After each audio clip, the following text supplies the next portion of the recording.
আমাদের দাওয়াতি কাজ এগুলি কোথায় যাচ্ছে? আমরা কাদের সামনে বক্তব্য দেই? একটা গরু যদি আমার বাড়িতে 1 বছর থাকে, তো ওকে যখন জমিনে চাষ করি, এখন তো কি মাঠে ট্রাক্টর, তাই না? আগে কিন্তু আমার বাপ দাদারা গরু দিয়ে কি করছে? হাল চাষ করছে, তাই না? এখনো মাঝে মাঝে কিছু মুরব্বীকে দেখা যায়। তো আমি যখন ছোটবেলায়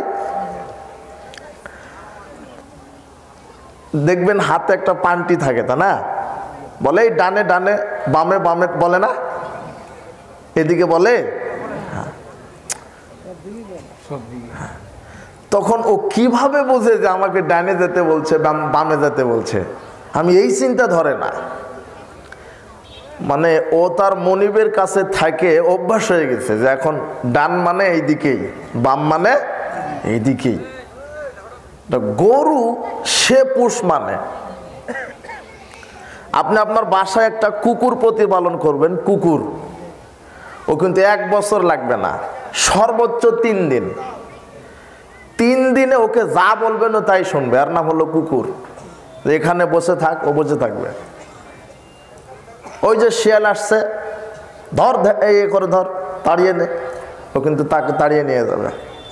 কুকুর 3 দিনে পোষ মানে, তাই না? বিড়াল আছে না, বিড়াল, ওকে 2 দিন মাছের কাঁটা খেতে দিবেন, ওকে বলবেন নাই আয় আয়, ও চলে আসে, তাই না? বসে যায়। এরা কিন্তু পোষ মানে। বানর আছে না, বানর, এমনকি শুয়োর পর্যন্ত, যারা শুয়োর কি করে, ওরা কিন্তু ডানে বামেও করে না, শুধু করে, তাই না? তাতেও বুঝে নাই যে মালিকে কি বোঝাতে চাইলো, তাই না? আপনারা কি বুঝতে পারছেন কিছু? কিন্তু আজকে, মানে আজকে না, আসলে আমি চিন্তা করলাম, আজকে মাহফিলে এসে বুঝতে পারলাম যে শয়তানের এত পাওয়ার। যেটা কুকুর পোষ মানে মনিবের, গরু পোষ মানে মনিবের, একটা বিড়াল পোষ মানে মনিবের, শুয়োরও পোষ মানে তার মনিবের। কিন্তু বর্তমানে মুসলিম জাতি এমন হয়ে গেছে, এরা কুকুর, শ্রীগাল, শুয়োর, বানরের চাইতে খারাপ। মানে কিছু কিছু না, অধিকাংশ।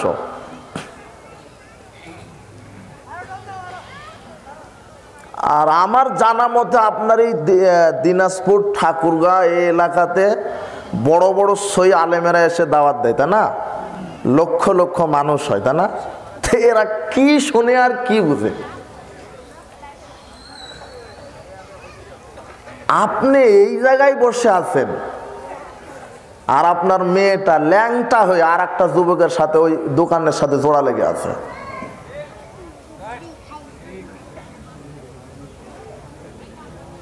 আপনি এখানে বসে আছেন, দাড়ি পেকে গেছে, আপনি তো একটু তাও আছেন, কিন্তু আমি দেখে আসলাম যে দাড়ি টুপি দিয়ে চাও 1 হাতে, সিগারেটও আর 1 হাতে। আমি বুঝতে পারলাম না যে এটা আবার কেমন। হ্যাঁ, ঠিক আছে যে হতো যে হিন্দুদের মেলাতে গেছে, এটা মানায়, 1 হাতে চা 1 হাতে সিগারেট, বা বাজারে গেছে, এটা একটা মানায়। কিন্তু কোরআন হাদিসের জালসাতে এসে মুরব্বি জর্দা খাচ্ছে, সিগারেট খাচ্ছে, আর যুবক যুবতী, এখন অধিকাংশ ইসলামী জালসাগুলিতে যুবক যুবতী আসে শুধু প্রেম করার জন্য, দ্বিতীয় কোনো কাজে নয়। তা আমি চিন্তা করি যে এদেরকে অভিভাবক নাই, না এদের অভিভাবক সব শুকুর আর বানর হয়ে গেছে। আমি মনে করতেছি যে যাদের মেয়ে আর যাদের ছেলে রাস্তাঘাটে এভাবে দিনে দুপুরে আমরা আসতেছি, জোড়া লেগে আছে, হে ওকে ধাক্কা মারে, ওকে ধাক্কা মারে। তখন আমি চিন্তা করলাম, সর্বনাশ, শয়তানের এত পাওয়ার যে রাসূল সাল্লাল্লাহু আলাইহি ওয়াসাল্লাম বলছেন, লা তাযহাবুদ দুনিয়া কিয়ামত ততদিন পর্যন্ত হবে না হাত্তা ইয়াতাসাফাদু ফিত তারিক তাসাফুদুল হামির, যতদিন না নারী পুরুষ রাস্তাঘাটে পশু প্রাণীর মতো জেনা না করবে। তো আমাকে আজকে এটা যাত্রার মঞ্চে নয়, হিন্দুদের মেলাতে নয়, ইসলামী জালসাতে এসে দেখতে হলো যে মানুষ ওই রাস্তাঘাটে জেনা করে। এক যুবক আর এক যুবতীকে ধাক্কা মারছে, ওই যুবতী আর এক যুবকের গায়ের উপরে পড়ছে। আমি এখনই গাড়ি নিয়ে আসার সময় দেখলাম, তখন আমার ওই হাদিসটাই মনে হয়ে গেল যে এই কথাই তো মুহাম্মদ সাল্লাল্লাহু আলাইহি ওয়াসাল্লাম বলছেন। আর একটা কথা মনে হলো, যার মেয়েটা এখন এই দোকানের সামনে আছে আর যার ছেলেটা এই দোকানের সামনে আছে, আমি চিন্তা করলাম যে এদের বাপ মা কেউ মানুষ নয়, সব হলো শুয়োর, একজনও মানুষ নয়, মানুষই নয়, একেবারে শুয়োর জানোয়ার। তো মানুষ হলে ওর ছেলে মেয়ে এখন এই রাত এই 10টার সময় এইভাবে জোড়া লাগে। আর এই এত দোকানপাট কি জন্য? পুতুল বিক্রি করছে, গাঁজাও বিক্রি করছে।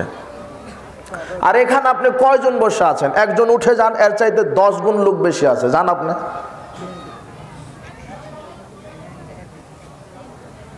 এগুলো একটা ঢং, এগুলো একটা, আমি চিন্তা করি যে আমাদের বক্তব্যগুলি যায় কোথায়।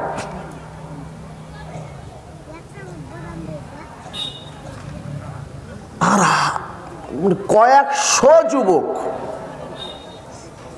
কয়েকশো মানুষ, কার নাম মানুষ?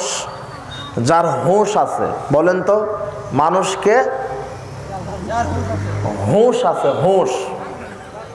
কিন্তু আমি এই এলাকায় দেখলাম যে হোশালা মানুষ খুবই কম। চিন্তা করলেন যে আমাদের এলাকায় আমাদেরকে গালি দেন, দিব না মানে? আপনার ছেলে মেয়ে তো ওখানে দাঁড়িয়ে আছে, এখানে তো ওই আপনার ওই রাজশাহী থেকে আসেনি, নাকি এসেছে? বুঝেন মনে হয় আপনাদের হুঁশ নাই নাকি? মানে হুঁশ বুঝেন? গরুর কিন্তু হুঁশ আছে। দেখবেন আমার আব্বা তো গরু চড়ায়, এখনো চড়াই। আমিও ছোটবেলাতে মাঠে গরু নিয়ে যেতাম, বুঝলেন? তার মানে আমিও গরু চড়াইছি, তাই না? হ্যাঁ। তো গরুকে রশি ধরে খাওয়াচ্ছিলাম, তো ভালোই খায়। খেতে খেতে যেই জায়গাতে ঘাসগুলি একেবারে উর্বর হয়ে আছে, মানে ওখানে আগে গোবর ছিল, কি ওই গোবরের কি পেয়ে, শক্তি পেয়ে ঘাসটা কি হয়ে গেছে, ও খেতে খেতে হিসাবে তো ওটাই খাওয়া উচিত, হ্যাঁ, যে পুষ্টি, কত সুন্দর চেহারা ঘাস, তাই না? কিন্তু দেখবেন ও খাবে না। কেন? ওই গোবরের গন্ধ লাগে, বুঝেননি? ওটা অরুচিকর। মানে এই গরুরও হুঁশ আছে, কি আছে? হুঁশ আছে। গরুর কি আছে? এতক্ষণ ভালোই খেলো, বুঝেননি? খেতে খেতে ওই যে উঁচু যে ঢিপির কাছে গেছে, ওখানে গোবরের শক্তি পেয়ে ঘাসটা কি উর্বর হয়ে গেছে, তাই না? বড় হয়ে গেছে। হিসাবে তো ওই উর্বর ঘাসটা খাওয়ারই তো উচিত ছিল গরুর, কিন্তু খেলো না কেন? হ্যাঁ, ওর একটা গন্ধ, মানে গরুরও কি আছে? হুঁশ আছে। না, এটা হচ্ছে এটা অরুচিকর।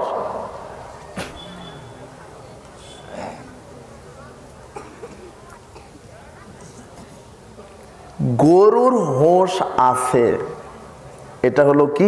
অরুচিকর। কিন্তু গরুর যেমন হুঁশ আছে, বর্তমান সমাজে যারা হারামখোর, এদের ওই গরুর মতো হুঁশ নাই।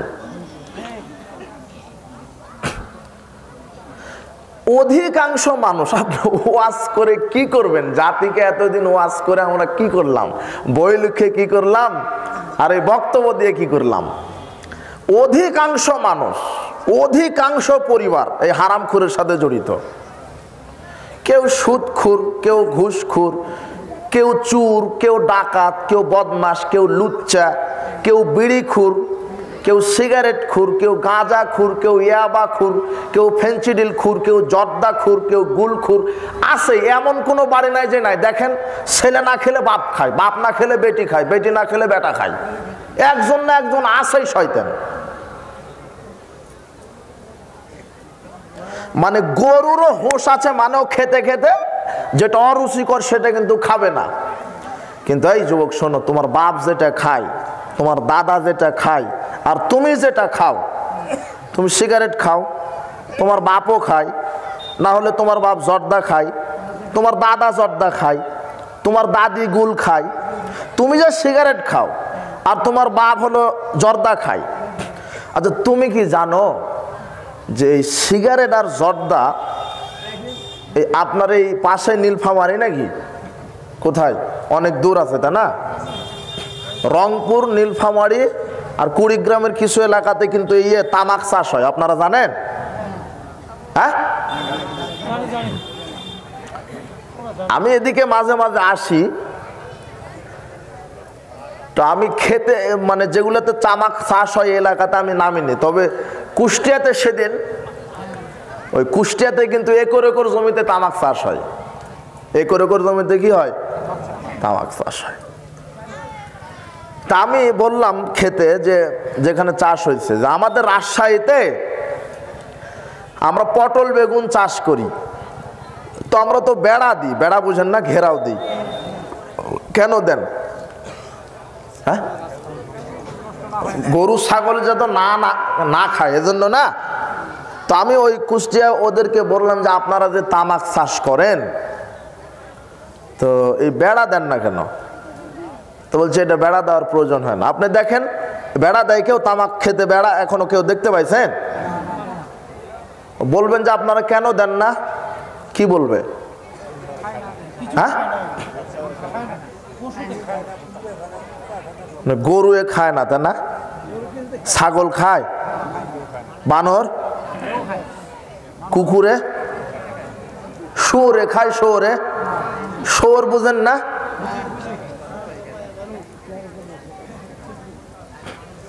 মানে গরুয়ে ঘাস খেতে খেতে এমন সময় এমন একটা ঘাস পায় যে তার রুচি না, ওটা খায় না। মানে গরুর কি আছে? হুঁশ আছে। কিন্তু এই মুসলিম জাতির কিছু এরা এত হারামখোর, এরা মানে হুঁশ হারায় ফেলছে আসলে। মানে এরা হারাম খেতে খেতে এদের হুঁশই নাই। বিড়ি, সিগারেট, তামাক, এই জর্দা ওই তামাক পাতা থেকেই হয়েছে। যারা চিবিয়ে খায় তারা তামাক, যারা তামাক খায় পানের সাথে তারা কি চিবিয়ে খায় না? আর যারা ধোঁয়া বিড়ি সিগারেট, ওই তামাক পাতা থেকে সিগারেটের মশলা।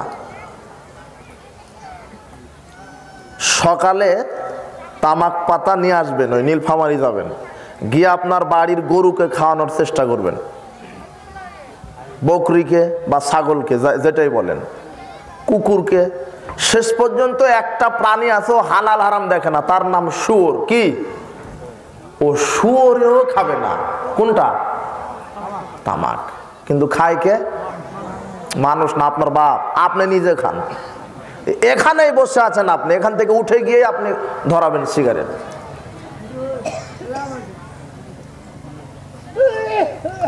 মানে এরা হারাম খেতে খেতে শুয়োরের যে হুঁশ আছে, এই হুঁশ মানুষের নাই। আল্লাহ বলছেন লাহুম কুলুবুন লা ইয়াফকাহুনা বিহা, যাদেরকে আমি বিবেক দিয়েছি হালাল হারাম বোঝার জন্য। আর বুঝবেন কি? মানে দোষ তো আপনাদের না, দোষ হলো এক শ্রেণীর এই দাজ্জাল মার্কা এই হুজুরের।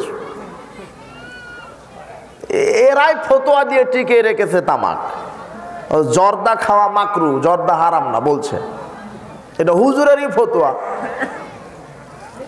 নগদ শয়তান বলছে কি, মিডিয়াতে প্রশ্ন করা হয়েছে যে জর্দা কি হারাম, তো বলছে জর্দা হারাম এই কথা কোরআনে লেখা নাই, তো যেটা লেখা নাই কাজেই সেটা হালাল। চিন্তা করেন, ওই হুজুরি তাবিজকে জায়েজ করেছে। এই শিরক আর এই হারাম জায়েজ করার কাজে যে হুজুর লেগেছে, এই হুজুর নয়, হলো শয়তানের একের প্রতিনিধি। মানে জর্দা কোরআনে যে হারাম এটা লেখা নাই, এই জন্য কি জায়েজ হালাল। তো হুজুরকে, যে হুজুর এই কথা বলছে তাকে বলছি, বেটা কুকুর যে হারাম এটাও তো কোরআনে লেখা নাই, তো তুমি কুকুর খাও, আগামীকাল থেকে তুমি কুকুর খাবা।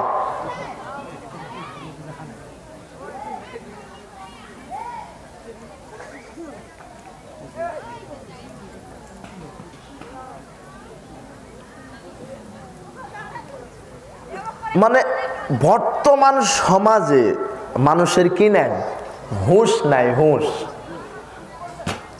ওই মেয়েটা যে ওখানে দাঁড়িয়ে আছে, যুবকেরা ঘুঁতা মারে, ওই মেয়ের কি নাই, আর হুঁশ নাই। ওর আরো মজা লাগতেছে, কি লাগতেছে বুঝেন না মনে হয়।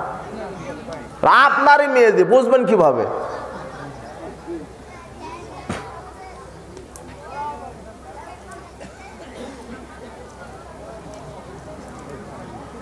মানে আপনি যে জর্দা খাচ্ছেন, এই জর্দাটা কাকে দিবেন? শুয়োরকে দিবেন। শুয়োরকে ও খাবে? আর আপনি ওটা কি দিয়ে খান, কিভাবে খান? চিবিয়ে খান, তাই না? কেমন আমি বুঝতে পারি না যে আসলে কি হুঁশ নাই আপনার কি?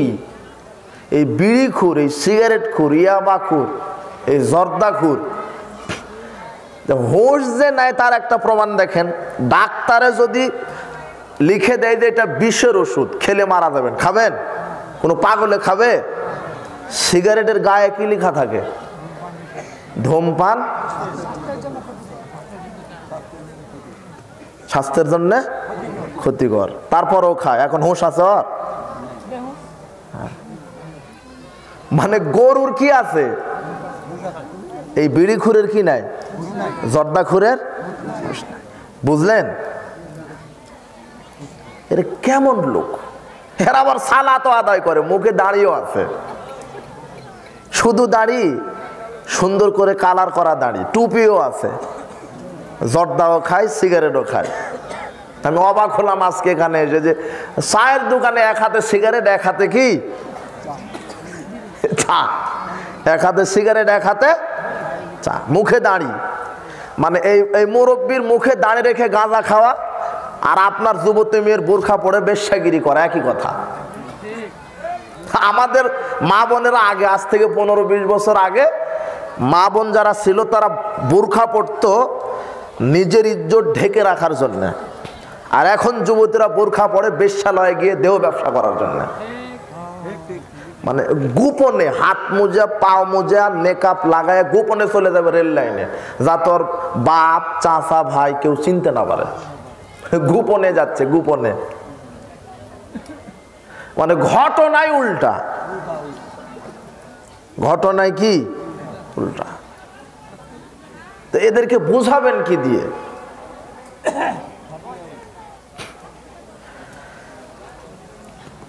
ইসলামকে মূল্যায়ন করা শিখেন, ইসলামকে মূল্যায়ন করেন। মানে আমি মুসলিম, কি হিসেবে মুসলিম? মুসলমানের ঘরে জন্মগ্রহণ করেছি, সেই হিসেবে কি মুসলমানের কোনো নীতি আদর্শ থাক আর না থাক। আপনার বাপ ডাক্তার, তাই সমাজের লোক বলবে তোর বাপ ডাক্তার, তুইও ডাক্তার, তাই বলবে। আপনার বাপ ইঞ্জিনিয়ার, তখন সমাজের লোক আপনাকেও বলবে ইঞ্জিনিয়ার, তাই না? কেন? আপনার বাপ যে ইঞ্জিনিয়ার না। আপনার বাপ মুসলিম হলো, আপনিও কি মুসলিম না? তা আপনার বাপ ডাক্তার হলো, আপনি ডাক্তার হবেন না? বুঝেননি মনে হয়। কেন হবেন না? তার মানে ডাক্তার হতে গেলে কি লাগবে? যোগ্যতা লাগবে। বুঝেননি? হ্যাঁ। তো আপনার বাপ মুসলিম, তাই আপনি মুসলিম, যোগ্যতা থাক আর না থাক। বুঝেননি? তার মানে মুসলিম হতে গেলে কি লাগবে? যোগ্যতা লাগবে। হালাল হারাম বেছে চলতে হবে, সালাত আদায় করতে হবে 5 ওয়াক্ত, পর্দায় থাকতে হবে, আল্লাহ যা হারাম করেছেন তা থেকে বিরত থাকতে হবে, আল্লাহ যা হালাল করেছেন তা ভক্ষণ করতে হবে। এর একটার সাথে আপনার সম্পর্ক আছে? বাড়িতে যে গরুটা কিনেছেন সেই গরুটা কিস্তির টাকা নিয়ে কিনেছেন আপনি, বুঝেন না? যেই ভ্যান আপনি চালান ওই ভ্যানটাও ব্যাংক থেকে লোন নিয়ে কিনেছেন, মানে আপনাকে কিস্তি দেওয়া লাগে, সুদ দেওয়া লাগে। সুদ কি দেওয়া লাগে? সুদ। পৃথিবীতে আশ্চর্য দুইটা পাপ আছে। কয়টা? দুইটা। বাংলাদেশের অনেক আলেম ওলামা বলেছে যে আশ্চর্য একটা পাপ, যেই পাপ করলে মায়ের সাথে জেনা করার মতো পাপ হয়। সেই পাপ কি? সুদ। হ্যাঁ, আপনি জানেন। এইদিকে তো সুদখুর নাই, তাই না? এই জন্য বুঝতে পারছেন না। মানে সুদ কাকে বলে জানেন? যেটা 20 মণ ধানের 1 মণ বাহির করে মসজিদে দেওয়া লাগে, ওইটা হলো সুদ, তাই না? ওটা ওষুধ। আচ্ছা, আমার ভুল হলো। তাহলে সুদ কি? মানে 100 টাকা আপনাকে দিলাম, 1 মাস পরে 110 টাকা আমি নিব, তাই না? এইবারে বুঝেছেন, তাই না? ব্যাংক থেকে নেন 5000, 1 বছর পরে দিতে হয় 6500, তাই না? এটা বুঝেননি? এটাই কি? সুদ।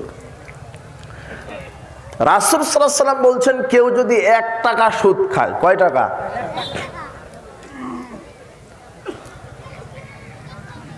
দিরহামু রিবা ইয়াকুলু রাজুলু ইয়ালামা সাদ্দামিন সিত্তাতি সালাসিনা জানিয়াতান। কে কোন পুরুষ যদি 1 টাকা সুদের সাথে জড়িত থাকে, আকিলা রিবা ও মুকিলাহু ওয়া কাতিবাহু ওয়া শাহিদাইহি, সুদ গ্রহিতা, সুদ দাতা, সুদের 2 জন সাক্ষী, সুদের লেখক, এরা সমান অপরাধী। ইনি আমাকে 100 টাকা দিলেন 1 মাসের জন্য, তো যখন 100 টাকা ইনি আমাকে দিচ্ছেন তখন উনি খাতা নিয়ে লিখছেন, যাতে একটু লিখিত পড়ি থাকা ভালো, যদি বেঈমানি করে, বুঝেননি? সই স্বাক্ষর থাকা ভালো। তো ইনি 100 টাকা দিলেন, উনি লিখনের কাজে সহযোগিতা করলেন, আর আমি নিলাম। আর 2 জন সাক্ষী থাকলো, কয়জন? অথবা 1 জন সাক্ষ্য থাকলো, তাহলে মোট কয় শ্রেণী হলো? 4 শ্রেণী। টাকা কিন্তু ওনার, আমি নিচ্ছি 1 মাস পর 110 টাকার চুক্তিতে। ওই 10 টাকা কি? সুদ। এই 100 টাকার ক্ষেত্রে 1 জন লিখলো আর 1 জন সাক্ষ্য থাকলো। টাকা ওনার আর আমি ওকে লাভ দিব। ও লিখলো, এই পাপের কাজে সহযোগী, আর এ সাক্ষ্য থাকলো, এও সহযোগী। এই 4 জনের সমান অপরাধ হবে। কিভাবে? 100 টাকাতে আমি যদি 10 টাকা ওনাকে বেশি দিই, তাহলে ওই 10 টাকা সুদ। ওই 10 টাকা কি? সুদ। 1 টাকার বিনিময় হলো 1 টাকা সুদের পাপের স্তর হচ্ছে 1 টাকা। কেউ যদি সুদের সাথে জড়িত থাকে তাহলে তার মায়ের সাথে 36 বার জেনা করলে যত পাপ হবে, 1 টাকাতে তার চাইতে বেশি পাপ হয়। এখনো বুঝতে পারেননি? এখন বুঝতে পারবেন। এখন আমার বক্তব্য শোনা বাদ দেন। আচ্ছা, আমি কি জানি যে এখানে কে সুদখোর? হ্যাঁ, আমার জানা আছে? আমি গায়েব জানি মনে হয়, তা না? বাংলাদেশের পীরেরা গায়েব জানে, মনে করেন আমি পীর নাকি? আমি গায়েব জানি না। ওয়াল্লাহি আল্লাহর কসম, আমাকে কেউ বলে উনি যে উনি সুদখোর, ওয়াল্লাহি আল্লাহ সাক্ষী, আমাকে কেউ বলেনি। আমি এটা অনুমান করে এখন বলছি যে এখানে থাকতে পারে সুদখোর।